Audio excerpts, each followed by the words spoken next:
Hello అండి, welcome back to my channel English lens. మనము ఈరోజు రోజు వాడే తెలుగు వాక్యాలని తేలికగా ఇంగ్లీష్లో ఎలా మాట్లాడాలో నేర్చుకుందాం.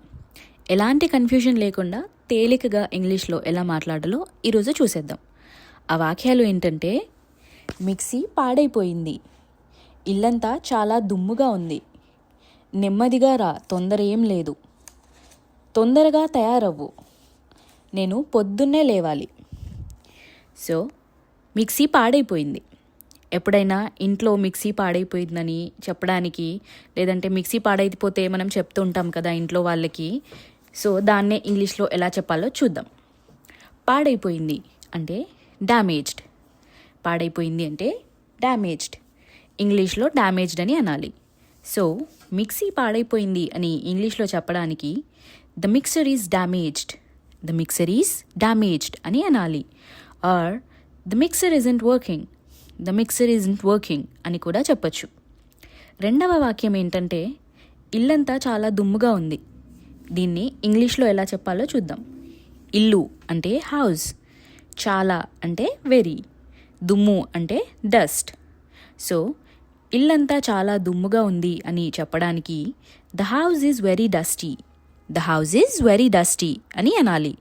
Are there's a lot of dust all over the house, there's a lot of dust all over the house అని కూడా చెప్పొచ్చు. మూడవ వాక్యం ఏంటంటే, నెమ్మదిగా రా, తొందర ఏం లేదు. నెమ్మదిగా రా, తొందర ఏం లేదు. దీన్నే ఇంగ్లీష్లో ఏమంటారో చూద్దాం. ముందు నెమ్మదిగా అంటే ఏంటో చూద్దాం.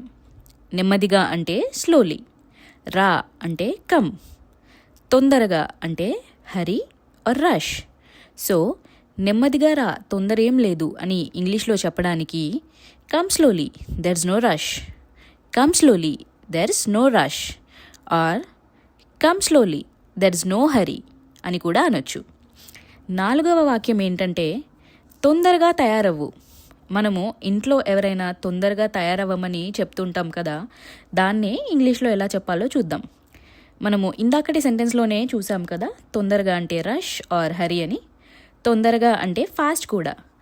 అండ్ తయారవ్వు అంటే గెట్ రెడీ.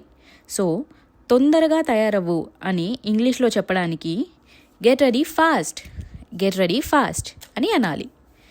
ఐదవ వాక్యం ఏంటంటే, నేను పొద్దున్నే లేవాలి.